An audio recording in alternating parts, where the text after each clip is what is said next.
We continue with a discussion on integral flow analysis, and this is the third lecture on integral flow analysis. Well, we talked of the continuity equation in the last class, and for continuity equation what we saw was continuity equation, and this was also the equation of mass balance for a control volume.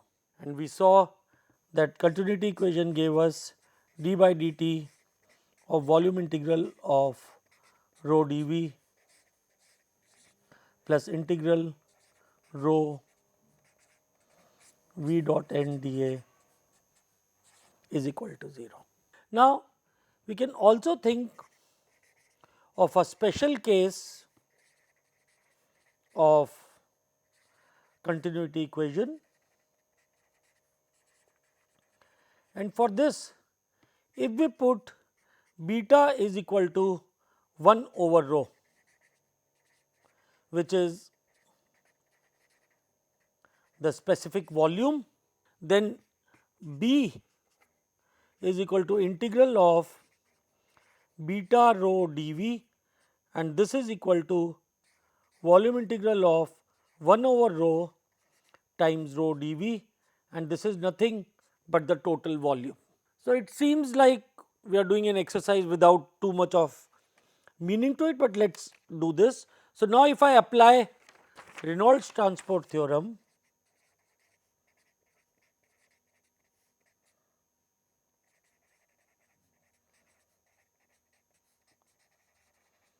with B is equal to the volume and beta is equal to 1 over rho, then what I get is dV by dt or dV by dt. We have, as I have been again and again saying, we use them interchangeably. This will be equal to partial by partial t of integral beta rho dV. So, this becomes just integral dV plus integral of the over the control surface beta times rho v dot n dA. So, this becomes v dot n dA. So, what I get is dV by dt is equal to, now integral volume integral of dV is nothing but the volume itself plus integral over the control surface. Now, the reason why I said it looks like something not with not too much sense is that often we try to think, is dV by dt same as partial V by partial t, and clearly because I am discussing it, the answer must be no. And let us try to understand what is the meaning of dV by dt. The left hand side is the rate of change of volume of the particles. So, will the particles change their volume, or when will the particles change their volume? For this to happen,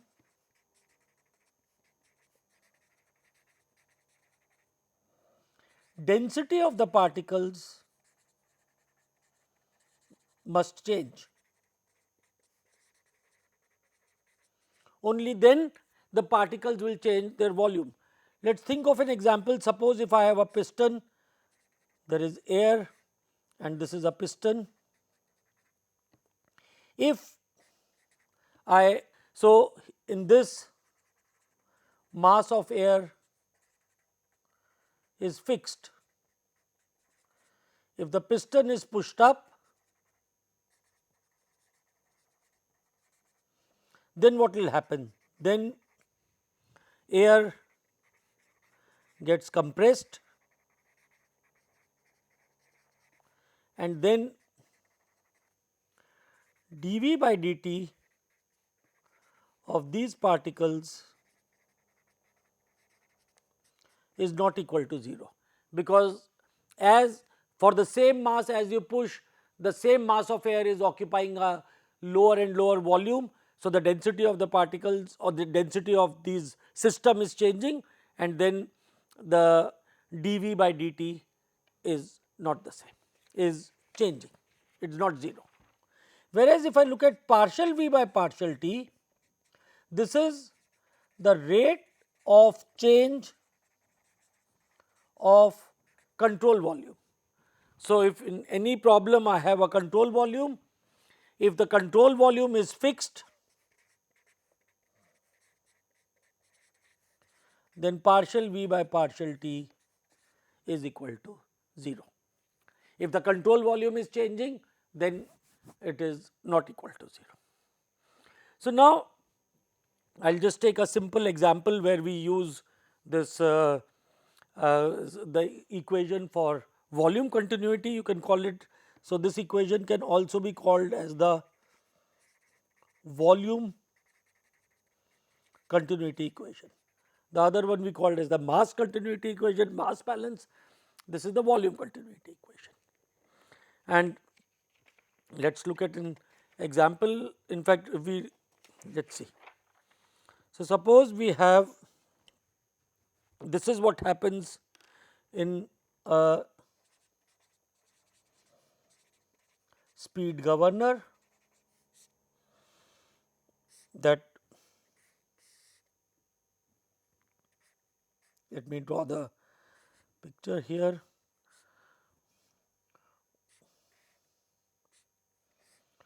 It is like a, there is a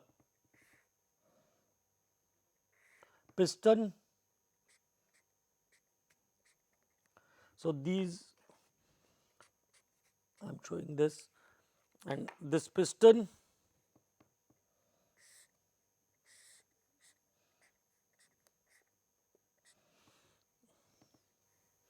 so this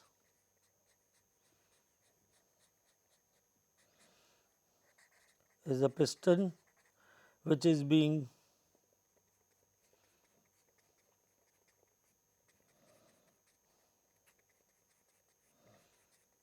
pushed in. So, the piston is being pushed in, and this, the end of the piston, it has holes.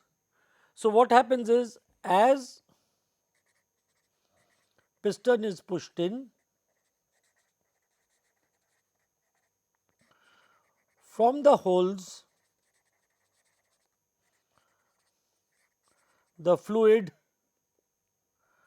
travels to the right and it starts to fill up this cup. So, now this is the reservoir. As piston moves to the left, the reservoir starts to fill, and this happens because at the base of the piston there are holes. So, as the piston is pushed in, through the hole this fluid starts travelling and it starts to go up. Okay. So, now what is given is, the piston is moving with a velocity v1 and the area here of the piston, of the rod of the piston, is given as a1. So, v1 is equal to velocity of the piston and a1 is equal to the area of the piston rod which is going inside. And in this reservoir, the area of the reservoir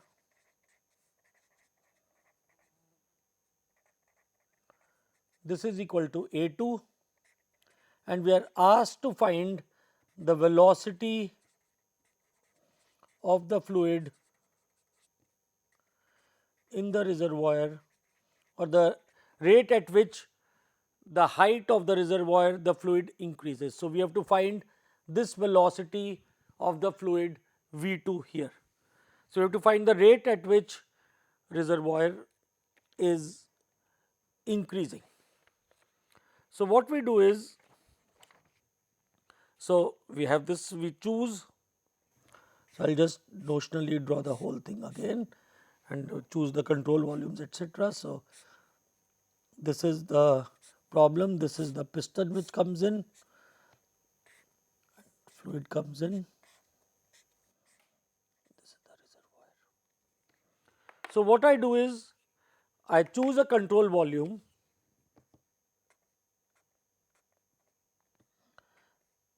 whose surface I am showing now with red. So, it just includes it touches. So, control volume is shown by red and it is a deforming control volume, and then I just touch it along with the fluid. It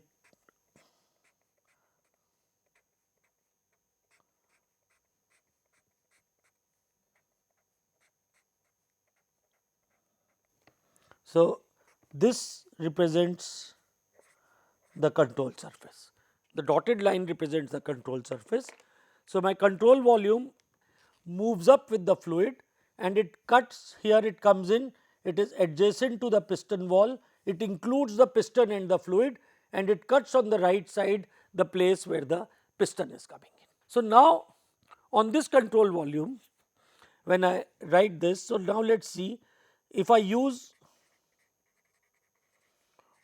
volume continuity equation on the control volume. So, now my equation is dV by dt is equal to partial V by partial t plus integral V dot n d. This equation can be used on any control volume, because all we have done is applied the Reynolds transport theorem with B is equal to volume and beta is equal to 1 over rho, or the specific volume. So, now what is the left hand side? Left hand side tells me is the rate of change of volume of all the particles which are there in the control volume. So, now this is, I look at this volume inside, I have this piston which is being pushed, there is this fluid and fluid which is rising.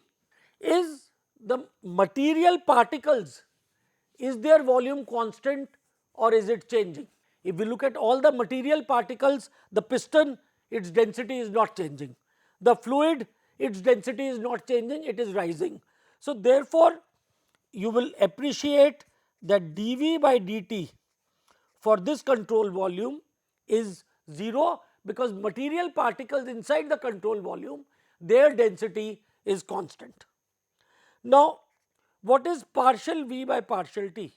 This term is rate of change of control volume, and this term is not 0 because it is a deforming control volume. So, what is the rate of change of this control volume? What is partial V by partial t? How, what is the rate at which this volume is changing? If I call this velocity here as V2, then what we have is V2 multiplied by A2 will be the rate of change of this, because this part of the volume is fixed, this part is the one where volume is changing, and this volume change will be equal to, so you can think of it as the control volume as a fixed part plus this height times the area A2, that is the total control volume, fixed part plus height times area A2, and partial V by partial t will be equal to partial h by partial t times A2, and dH by dt is nothing but V2 times A2. You can write it directly also, but otherwise if you have a problem in visualizing it, you get it like this. So, we get partial V by partial t is equal to V2A2. Now, we have the other term, integral over the control surface V dot n dA. Now, to calculate this term, what you have to do is mentally go all around the control volume wherever you have a dotted line. That means you follow the control surface, and wherever something, the velocity dot n is not 0, that part will create a contribution to this term. So, if I mentally follow this control volume, on the top part fluid is not crossing, fluid is deforming, which we have accounted for in the partial V by partial t. So, there is no contribution here all along the, if I just follow the control surface, the only place where something is crossing is where the piston rod is coming in the control volume. And this term, so this is non-zero on the control surface only where piston comes in, and this is equal to, so there V dot n becomes equal to minus V1 A1, because velocity dot n, since it is coming in the control volume, n points outwards, we get the minus sign. So, what we have is, so this gives us V2 A2. So, if I apply the full equation, so feeding this in the continuity equation,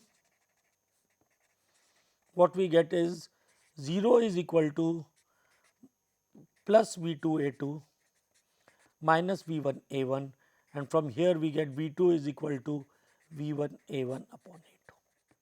And notice the way we use this, even the varying densities, the fluid does not have the same density as that of the piston, but we were able to circumvent this by applying the volume continuity equation in this sense. So, this is, and also we saw here, this was a problem where the control volume was deforming. So, we saw how to account for that.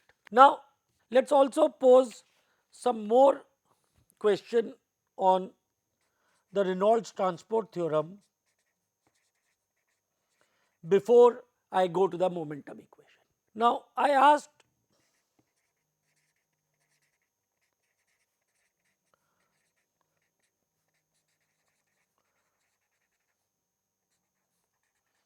when is the Reynolds transport theorem valid, and the what is the Reynolds transport theorem? dB by dt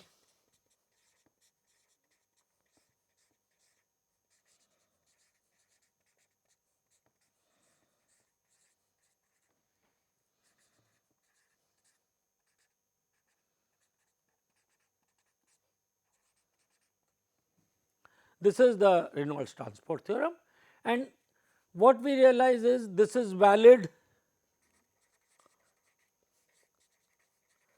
for all control volumes, whether they are in, whether the control volume is fixed or deforming,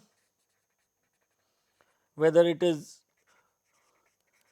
at rest with respect to inertial frame or moving or accelerating with respect to inertial frame, it does not matter. It is a very general equation and it is valid for any control volume. The only thing you have to keep in mind is that this VR, which we have written here, VR is the velocity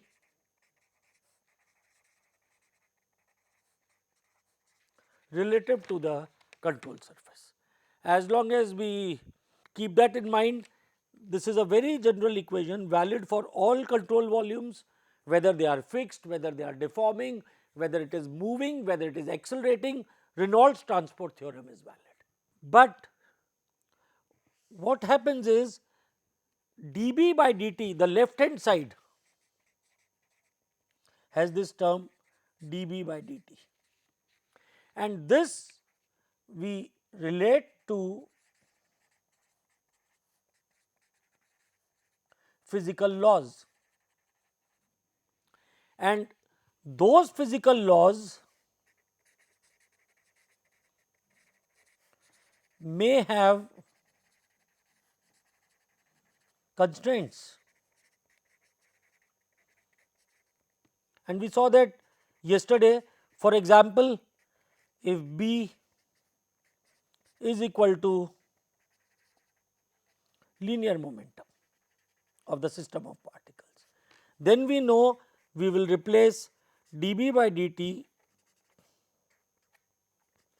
is equal to dP by dt, and this will be equal to external force acting on the control volume.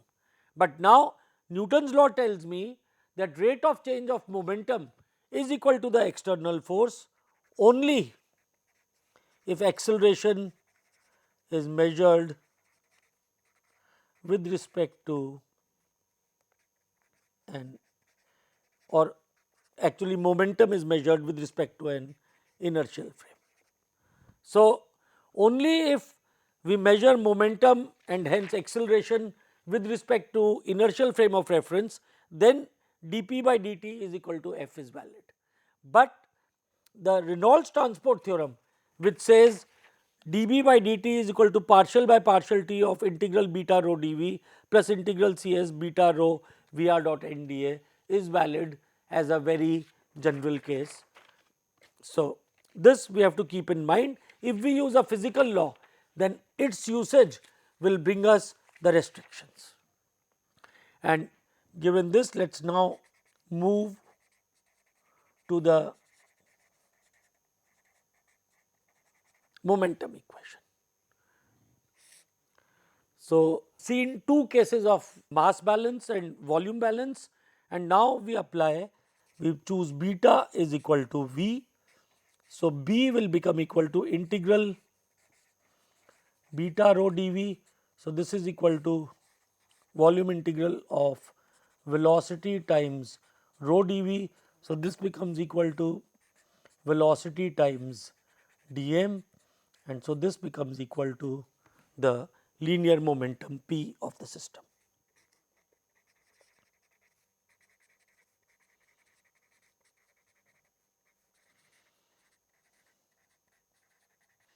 So, now we apply the Reynolds transport theorem to this, and what we get is dP by dt is equal to partial by partial t of integral V rho dV plus integral over the control surface V times rho V dot n dA. So, this is the Reynolds transport theorem with beta is equal to velocity and B is equal to momentum. Now, we invoke Newton's second law or Euler's first axiom, and this tells us, when we invoke Newton's second law, what we get is, and this is valid only if velocity is measured with respect to an inertial frame of reference. So, then we use Newton's second law, and Newton's second law says dP by dt is equal to F external. So, therefore, once we use this, we get F external on a control volume is equal to d by dt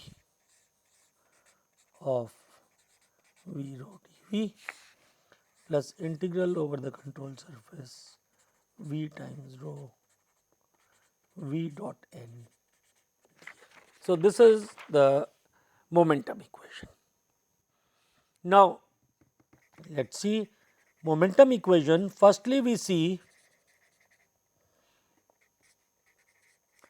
this is a vector equation. Mass balance was a scalar equation, this is a vector equation. So, because this is a vector equation, it will have in general 3 components.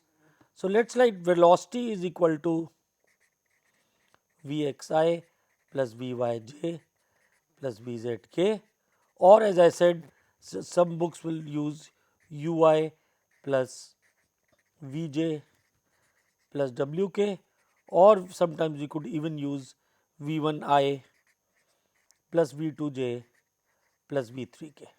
So, that is the index notation, all of these will be identical. And then, so now if we put V like this in the equation, let us write the x component of the equation. So, we write we have this equation. Now, we write the scalar components of this. So, let me write the x component. X component will give me sigma f x is equal to d by dt of, now this term was v rho dv. When I write the x component, I write Vx rho dv plus, now I have this surface integral v vector times rho v dot n dA. Now, this is where you have to just think about this. When I write the x component, where will I take the x component? In the first v, in the second v, or in both? And what you will realize is the second v is already dotted with n. So, therefore, that is a scalar. So, therefore, when I write the x component of the equation, the x v dot n will be unaffected. It will be the same in the x, y and z components, only this first v is what will get changed. So, what I get is the first term here becomes Vx times rho v dot n dA. And some of you who are fast enough would have may have realized that if there is a uniform on the control surface at the wherever this term you will realize will come only when fluid is entering or leaving the control volume through a surface. And if it is uniform over there, then rho v dot n dA just becomes m dot or the mass flow over that period of over that portion of the control surface, and we can replace it by m dot, and there will be a sign associated by m dot. If the flow comes in, it will be negative; if the flow goes out, it will be positive. But we can replace it by m dot only if flow is uniform across that portion of the surface. Anyway, let me also write the y component. I will not write the z component. The y component gives me sigma f y is equal to d by dt of integral Vy rho dV plus integral over the control surface Vy, and this was the point I was making. This still becomes the local m dot integrated over the area. So, this is how we get the scalar components. Now, whenever we have to solve these problems, what we should do is, as we do in any mechanics problem, that we draw, the first step should be to draw a free body diagram of the problem. And so, now in this case you will first have to clearly show your CV and the control surface, which you will show by dotted line. So, these have to be clearly identified. And what we realize is the F calculated in this equation is F external, which is F external acting on the control volume. It is external forces which are acting on the control volume will be F. Now, what are the type of external forces which act on any control? What type of forces will we expect? And as we know, external forces we will divide into two parts: body force and a surface force. Now, body forces for the most of this course will be the forces acting per unit volume, and main body force will be gravity, and which will lead to the body force being the weight of the control volume. So, that is the external force. Now, the other type of forces which act on the control volume will be a surface force. So, on the surface force, we try to find the surface force. There will be two types. One is when there is fluid on the surface, and when the surface is either touching a solid or it is cutting a solid.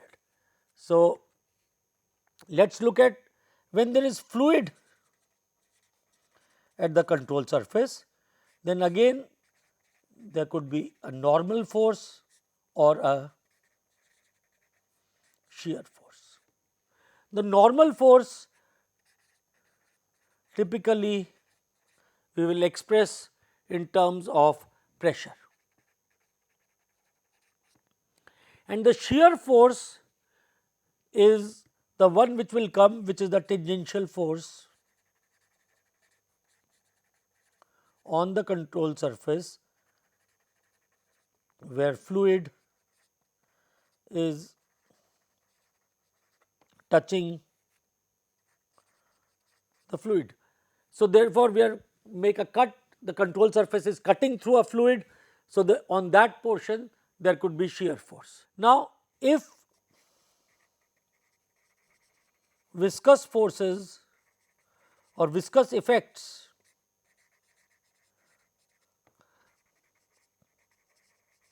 are negligible, then shear force is equal to 0, and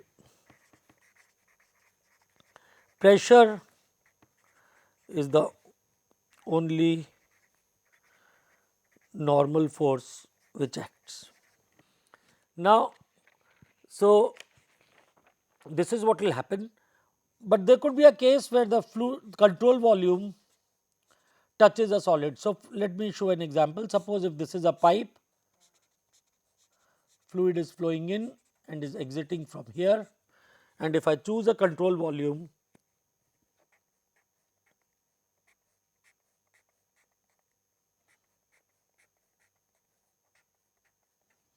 which is like this. So, now 1, 2, 3, we assume this is a circular pipe. So, 3 is like a cylindrical shell. Okay. Now, 1 and 2 are examples of surfaces where we have a contact with the fluid. 1 and 2 are these type of surfaces where fluid is touching another fluid. So, here the external forces on 1 and 2 will be, the normal force will be due to pressure, and there could be a viscous force, but in most of these problems we will, when fluid is flowing like this viscous effects, viscous force will be there. Either you have to find this out, but in many of these problems if this is negligible, then this will be equal to 0. Now, what happens at 3? At 3 we have a solid surface touching the fluid. So, this is how your control volume has been chosen. Now, if the solid surface touches the fluid, what we will do is in integral flow, the net force exerted on the control volume by the fluid, we will call it as a reaction force or some force and we will call it in general as Rxi plus Ryj. So, this force which is touching here, we will just include it as a total reaction force. And sometimes if viscosity effects are negligible, then x component of the force will be 0. So, if it is given to you, you can neglect viscous effects, then the x component of force on the surface 3 on the fluid because of the solid will be neglected. Also, sometimes the control volume may cut a solid surface. As we had in this piston problem, the control volume was cutting a solid surface. So, there we will just say that there is a reaction force which is a vector r, which is being exerted on the control volume by the overall by the cut, and we in many of these problems it is this reaction force which you have to find out. Now, let us look at some more details. There is a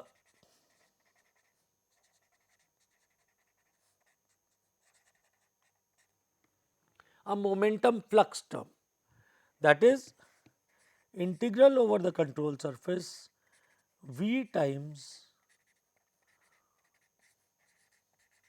rho V dot n dA.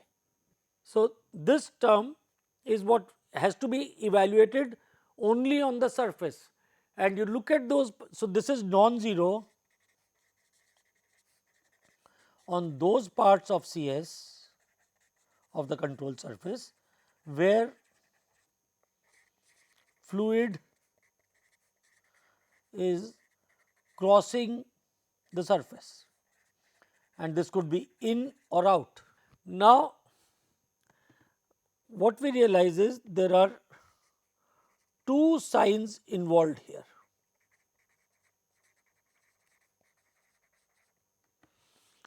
One is the sign of V. So, for example, if you are looking at the x component, then there is a sign of Vx, and the other thing is the sign of V dot n. Now, in problems involving momentum theorem, we will show the coordinate system in the figure. So, we will show x and y. Now, the sign of, for example, if the term is Vx rho V dot n dA on a control volume, this is a control volume, we are calculating on surface 1, we do this, there is flow coming in. Now, Vx sign on 1 is equal to positive. V dot n dA on surface 1, this is surface 1. What is the sign of V dot n dA? Flow is coming in, so therefore, this sign is negative. So, overall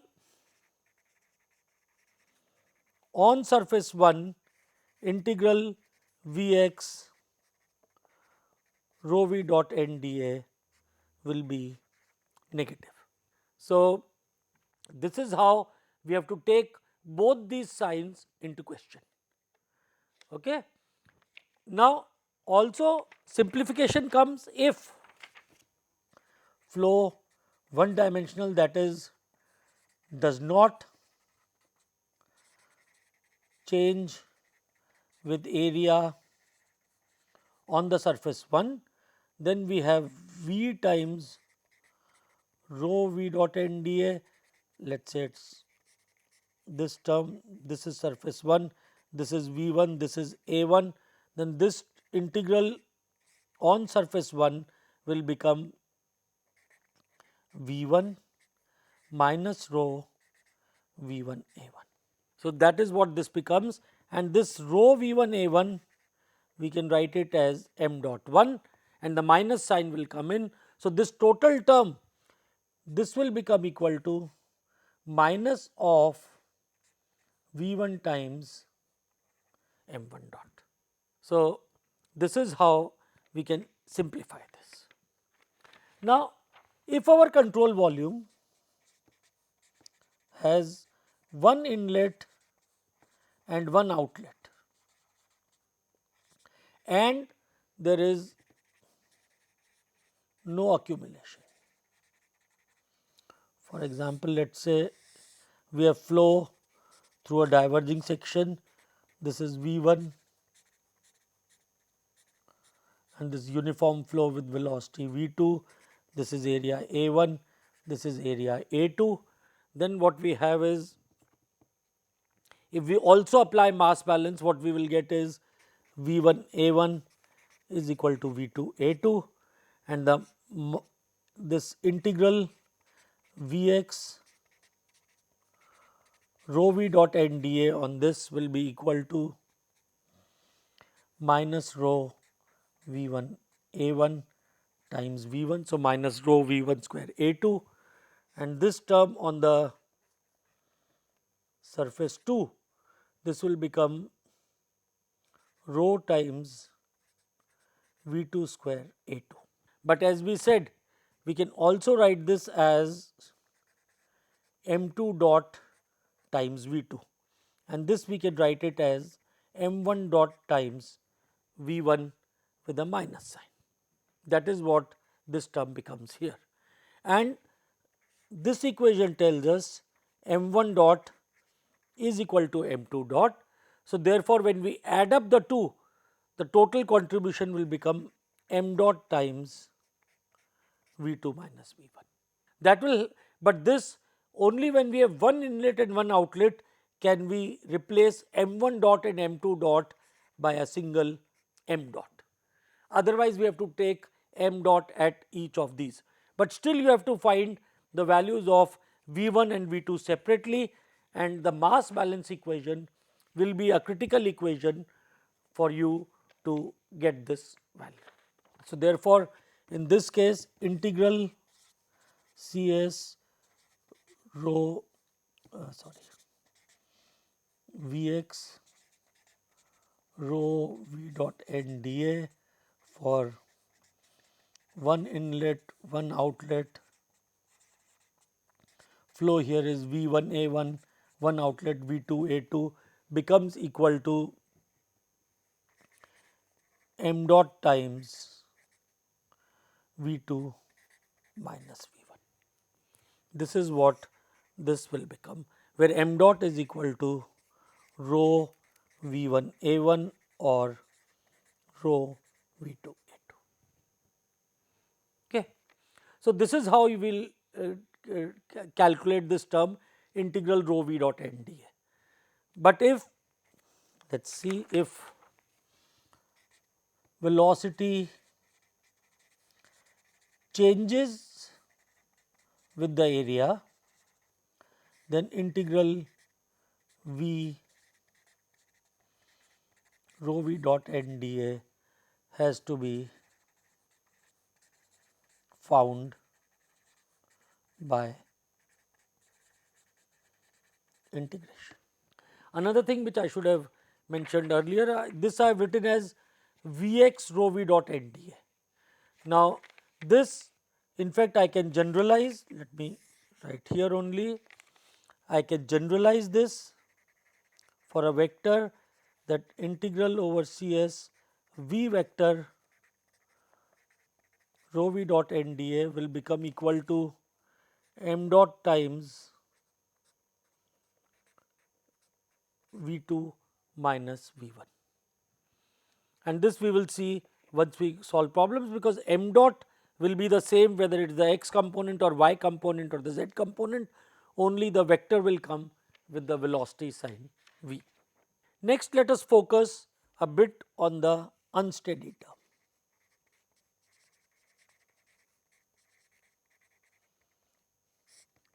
The unsteady term is partial by partial t of the volume integral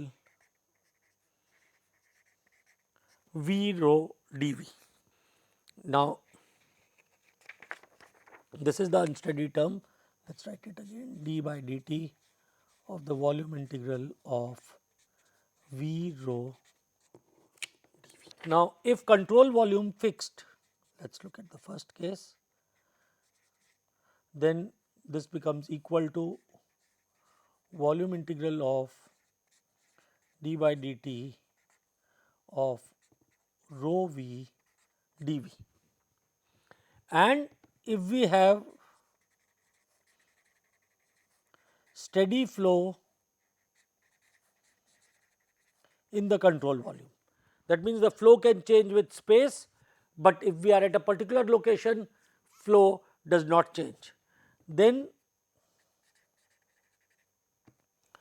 d by dt of rho v will be equal to 0, and the unsteady term and the term d by dt of v rho dv is equal to 0.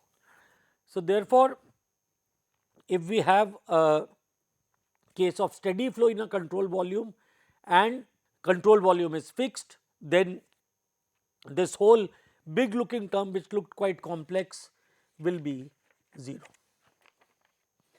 If the control volume deforms, then in general this term will not be 0. If control volume deforms, then in general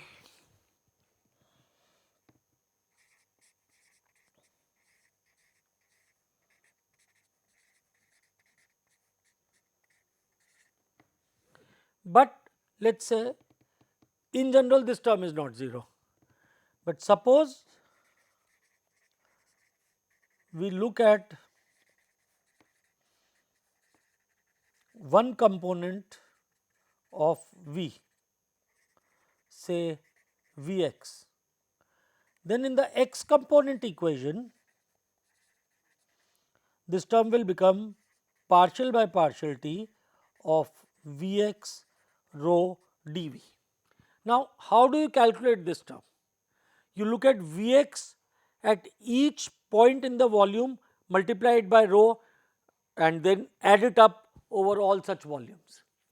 Now, if in the control volume it so happens that Vx is nearly 0 for most of the control volume. In the control volume there is almost no, there is this fluid is not moving, its x velocity is nearly 0. Then what happens is, if this is 0, then this part becomes 0, then this term d by dt of Vx rho dV is negligible, it may be 0. So, we have to do a proper analysis of the control volume, but in particular if velocity is changing with time in the control volume, then this term will not be 0 and we have to calculate this. Okay. Some more this thing, if we have a control volume and we look at, now I am focusing on the left hand side of the momentum equation, which was sum of forces acting on the control volume. So, if we have pressure force surrounding control volume, how do we calculate this? Let us say we have this, there is an inlet, so there is fluid coming in with a velocity V1, area is A1, it is exiting velocity V2, area A2. Pressure is given as P1 here at this inlet, and at the outlet pressure is given as P2. So, then if that is the case and we have P atmosphere surrounding all around. Now, If I choose a control volume which is like this, which cuts here, and if this is the control volume, then what I can do is, so this was there, this is here, this is here, this is my control volume, and we have P atmosphere surrounding the control volume.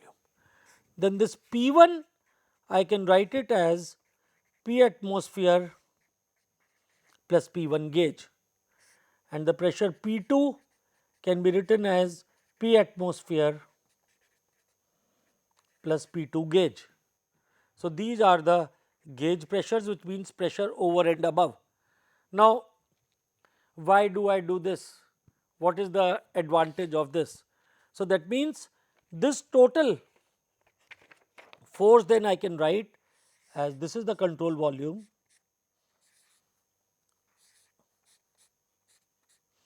So, I can say this is P atmosphere, and then I have P1 gauge A1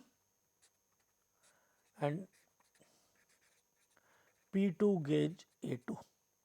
So, on this control surface, I can think of this as a summation of two parts. One is P atmosphere acting all around on the control volume, and the gauge pressures acting at 1 and 2. Now, clearly sigma F, because of uniform atmospheric pressure, we have seen any body which is kept in a fluid and has surrounding pressure is the same, the net force due to pressure will be equal to 0, and we will only have to count the forces. So, therefore, that means all we have to do is to see the pressure force on this control volume. I have to look at P1 gauge A1 and P2 gauge A2, and notice pressure always acts inwards. So, if this is the control surface, the net forces due to pressure on this control surface will be P1 gauge A1 acting on section 1 and P2 gauge A2 acting on section 2, and they will be acting normal to the area. So, therefore, this becomes an easy way of calculating the pressures, and that is why the concept of gauge pressures becomes quite useful. Now, one more thing we should notice, that in general in a flow,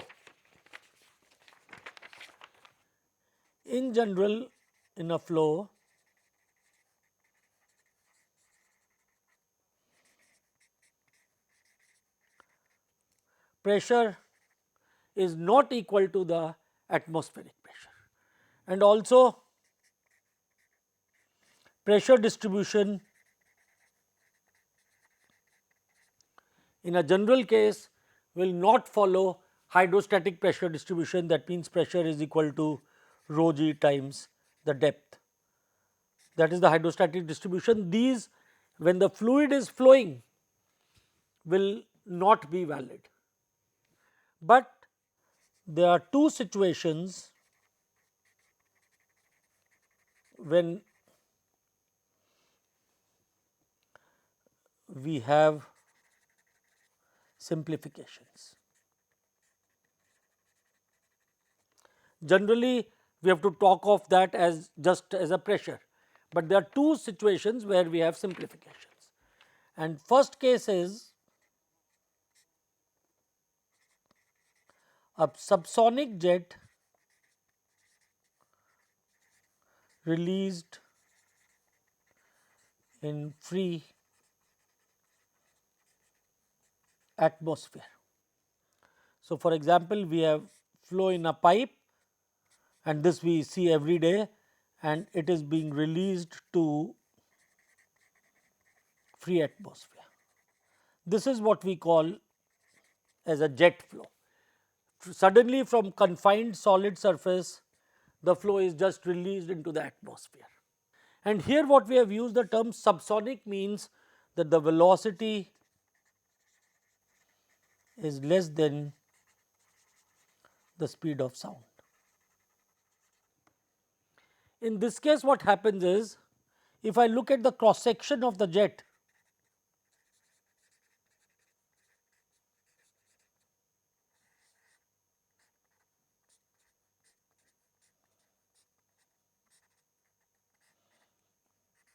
all around the jet the pressure is atmospheric pressure, and what we can then show is partial P by partial N inside the jet is equal to 0. We will be able to show this approximation once we go to the differential equation. That means, if I move in a normal direction from the surface, inside the pressure will not change, but on the surface all around the pressure is atmospheric. So, therefore, this leads to the fact that in the jet P is equal to P atmospheric at all points. So, we have this jet. So, not only is the surrounding pressure P atmosphere, but inside the jet also, this is a top view of the jet or a side view of the jet. Inside the jet also at all points P is equal to P atmospheric. That is case 1.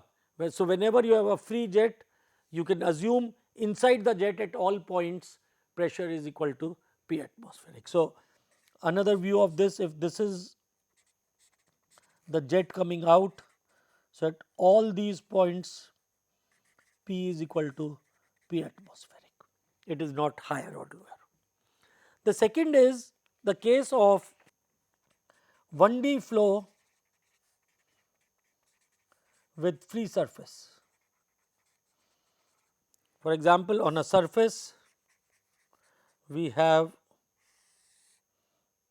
fluid flowing, and this is like flow of a river or flow of anything like this. So, here we have the gravity vector acting in the downward direction. Now, this is 1D flow, means if this is the x direction, Vx is only a function of x, it is not changing with y.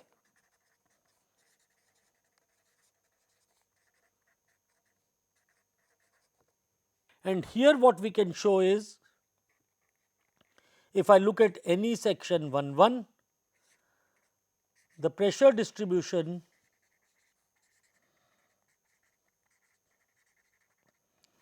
can be treated to be hydrostatic. So, if I choose a section 2 pressure here will be P atmosphere, and at a depth h below the pressure will be equal to P atmosphere plus rho g h. So, this is what happens when we have a one dimensional flow with where gravity is important with a free surface.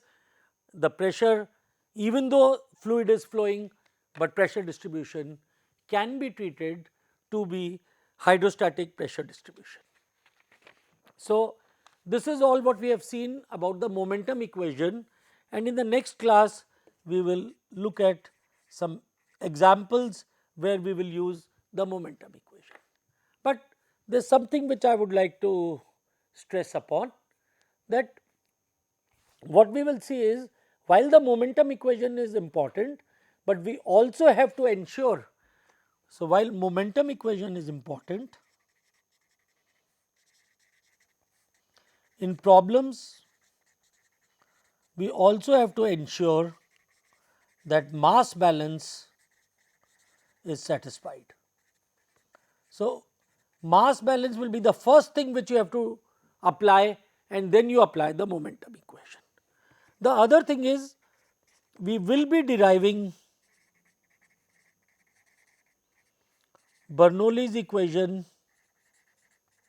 after the examples on momentum equation.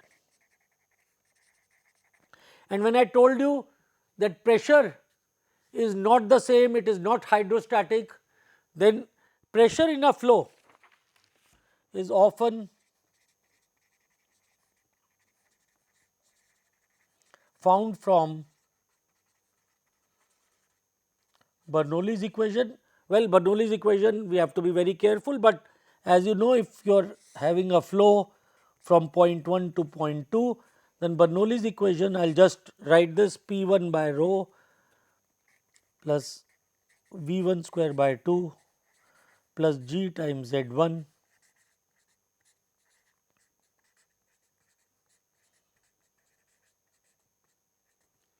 So, this is what gives us the pressure relation between the pressure at 2 points in a flow with different elevations and different velocities.